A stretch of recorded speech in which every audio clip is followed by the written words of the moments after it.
gestion des risques et assurances. Automatisez vos calculs et gagnez du temps. Le machine learning, quel gain de temps? Donc on va prendre une définition simple du machine learning. Donc ça va être un moyen d'automatiser le travail de modélisation. Donc en assurance, ça va faciliter le travail de l'actuaire. Donc en appliquant l'algorithme machine learning sur des données, on va récupérer une modélisation. Donc pour l'actuaire, c'est un vrai gain de temps et un gain de confort également. Donc après, sur la fiabilité des résultats, donc là ça va vraiment dépendre de de la qualité de notre algorithme, donc ce qu'on a renseigné comme modèle dans cet algorithme. Bien sûr, il va pas sortir un modèle qu'on n'aura pas renseigné dans l'algorithme, donc c'est pas une solution miracle non plus. Mais voilà, si on a bien programmé notre algorithme, on va pouvoir appliquer l'algorithme à un risque, à un ensemble de données. On va pouvoir réappliquer ce même algorithme à un autre ensemble de données, comme ça on gagne énormément de temps sur les tâches de modélisation. Donc ce que va faire notre algorithme machine learning dans le cadre d'une modélisation actuarielle, on va reprendre les étapes tout simplement. Donc la première étape va consister à analyser les données.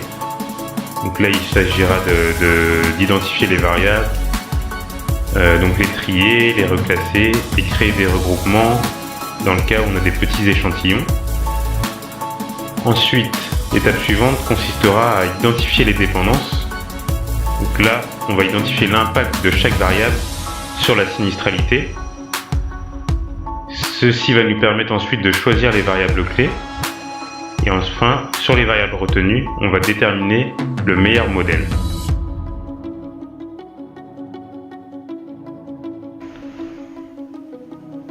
On voit souvent un lien qui est fait entre machine learning et un langage de programmation en particulier.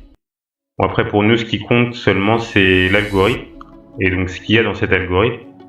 Et cet algorithme, il peut être programmé dans n'importe quel langage de programmation.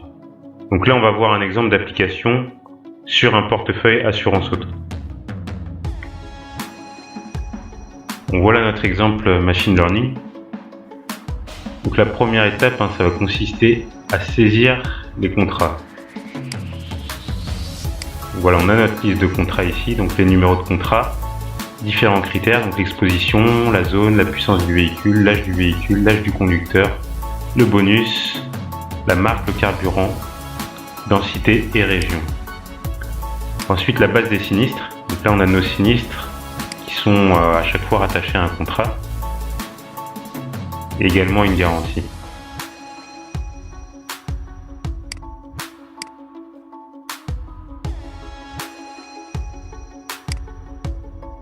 Voilà, donc là, on va vérifier, voilà, toute notre page est vide. On n'a pas encore fait l'analyse, donc bien sûr, on n'a pas d'éléments de réponse. Donc là, on voit la liste des modèles qu'on a listés, donc polynomial, sinusoïdal asymptotique et polynomial asymptotique. Donc voilà nos modèles. Donc le modèle polynomial, donc sur la gauche on a notre série de données, donc la variable, la fréquence et donc là la loi. Donc voilà, on a un polynôme de degré 3 et donc on va déterminer les coefficients ABCD de telle sorte qu'on soit le plus proche possible des données. Ensuite, sinusoïdal asymptotique, on a une fonction sinusoïdale AX plus B couplée à une exponentielle AX plus B. Voilà, plus quelques coefficients. Donc, on a nos coefficients qu'on va définir ici, ABCDEF. Donc, on va faire une optimisation pour déterminer ces coefficients. Et donc là, on est sur du polynomial asymptotique, donc un polynôme de degré 3 couplé à une fonction asymptotique, plus un coefficient, donc J5 ici. Donc on va déterminer nos coefficients ABCD, EFG.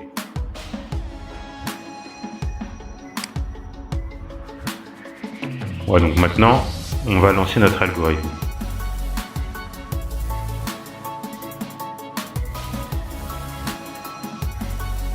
Voilà, donc démarrer le machine learning. Bon, là, on passe en accéléré toute la durée du calcul. Donc ça met à peu près une demi-heure pour cette étape-là.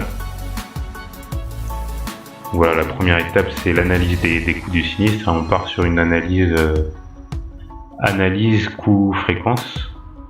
Donc pour les coûts, on va définir en fait une loi, un bootstrap sur le montant du sinistre. Donc on sépare en deux nos sinistres. On a les sinistres exceptionnels supérieurs à 15 000, enfin 15 500 pour être plus précis, qui ont une probabilité de survenance très faible de 0,08% pour un montant moyen de près de 42 000. Et donc voici notre loi sinistre sur la droite. Puis les sinistres habituels, donc inférieurs à ces 15 500, donc ont une fréquence de 15,06% pour un montant moyen de près de 840. Donc voilà notre loi sinistre pour les sinistres habituels. Voilà, et ensuite on analyse la fréquence des sinistres en fonction de nos variables.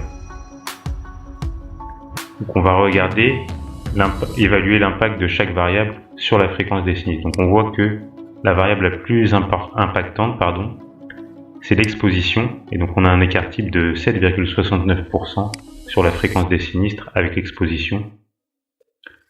Puis l'âge du véhicule, la densité, et enfin l'âge du conducteur. Donc on va traiter d'un côté les variables quantitatives et les variables qualitatives. L'analyse graphique, on voit bien que pour l'exposition, il y a une dépendance entre l'exposition et la fréquence de sinistre. Pour la zone géographique, on ne voit pas trop de dépendance se dégager. Sur la puissance non plus. Donc sur l'âge du véhicule, là on voit bien qu'on a une dépendance. Par exemple pour un véhicule neuf, on a à peine 10% de fréquence. Pour un véhicule de 4 ans, on monte à plus de 20%. Donc sur l'âge du conducteur, on voit que sur les jeunes âges, on a une fréquence de sinistre qui est assez élevée. On va essayer de prendre ça en compte dans notre modèle. Au niveau des bonus, bon, il y a un côté relation client-assureur qui est important. Mais au niveau de l'impact sur la sinistralité, bon, on a du mal à dégager une tendance sur ces données-là.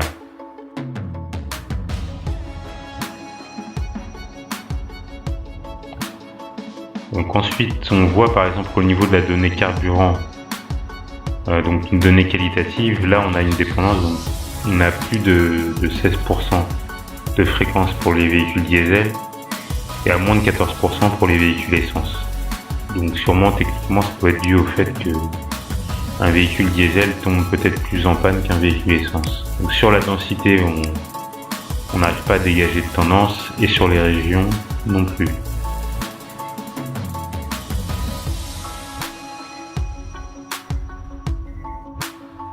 Ouais, donc maintenant on va choisir les variables qu'on va conserver pour lancer la modélisation uniquement sur ces variables numériques donc qu'on va modéliser.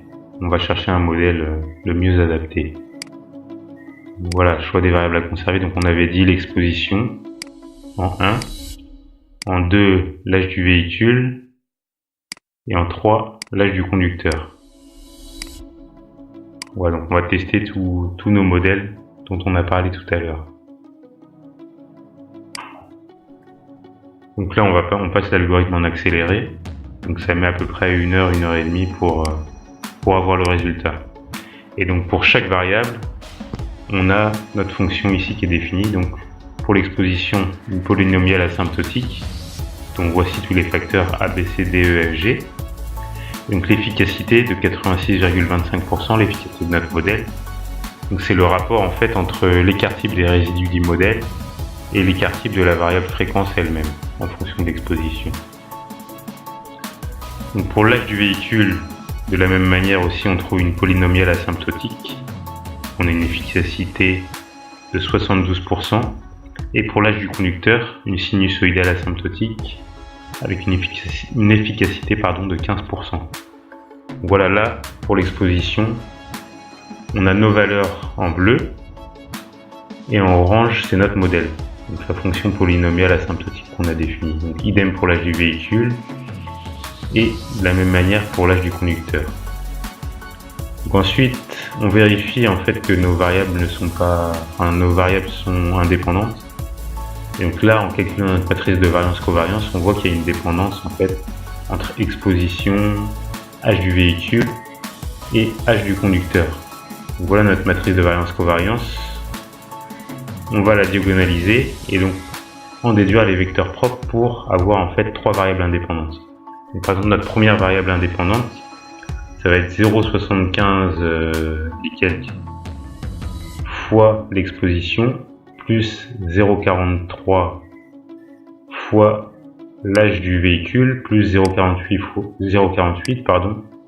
fois l'âge du conducteur. Et donc on va déterminer nos trois variables, voilà, qu'on va calculer sur notre base de contrat. Et donc maintenant on va modéliser la fréquence en fonction de ces trois variables pour pouvoir ensuite déterminer un modèle qui va prendre en compte la modélisation de la fréquence en fonction de ces trois variables. Voilà, sans effet de dépendance qu'on n'aurait pas vu. Là, voilà, on a trois variables x1, x2, x3 qui sont indépendantes. Et donc on va modéliser en fonction de ces trois variables pour ensuite, en appliquant les trois fonctions, avoir un modèle global. Voilà, donc voilà la fréquence en fonction de notre variable 1. Donc en bleu les données, en orange notre modèle. Pareil en fonction de notre variable 2. Donc en orange encore une fois le modèle. Et en bleu les données.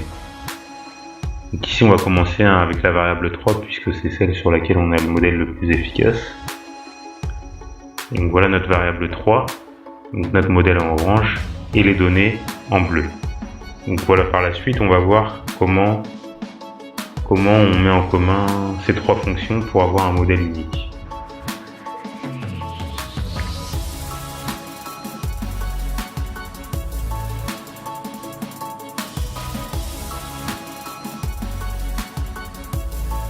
Donc voilà, on a notre fonction qui est définie ici.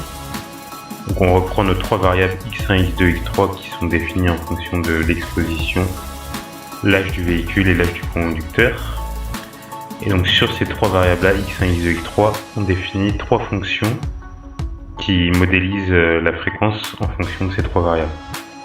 Donc pour x1, on a un polynôme de degré 3, pour x2 également, et pour x3 un polynôme asymptotique. Donc c'est sur la fonction de la variable 3 qu'on a la plus grande précision, donc on va partir de cette fonction là pour définir notre modèle, donc notre modèle de fréquence en fonction de l'exposition, l'âge du véhicule et l'âge du conducteur. Donc notre modèle c'est du coup la fonction 3 de x3 plus le résidu du modèle.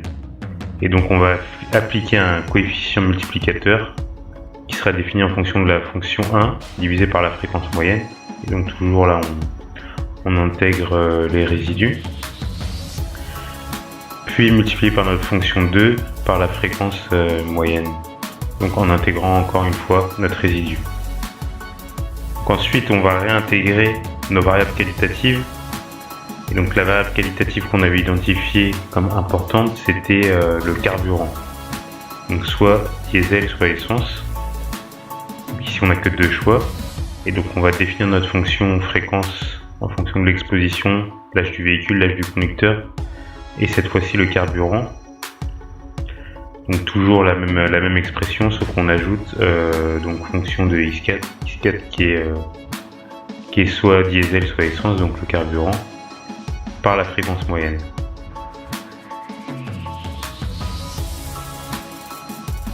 Le plus important, à quoi ça sert de définir ces fonctions? Cette fonction elle pourra nous être utile dans le cadre de la tarification.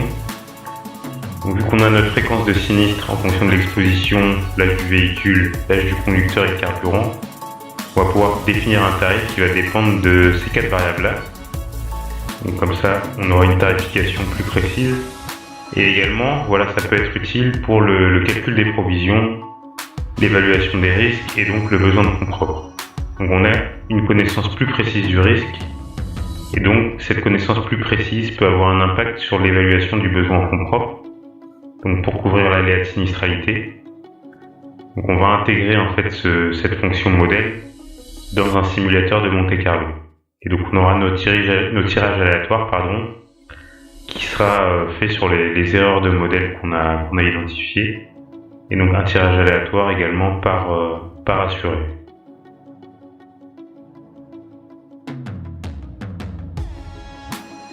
Donc voilà pour le machine learning. Maintenant, si vous souhaitez nous contacter pour tout autre sujet relatif à l'actuariat, voici nos coordonnées. Donc vous pouvez nous contacter par mail à info@sgra-captive.com ou bien par téléphone au +241 06 51 56 26.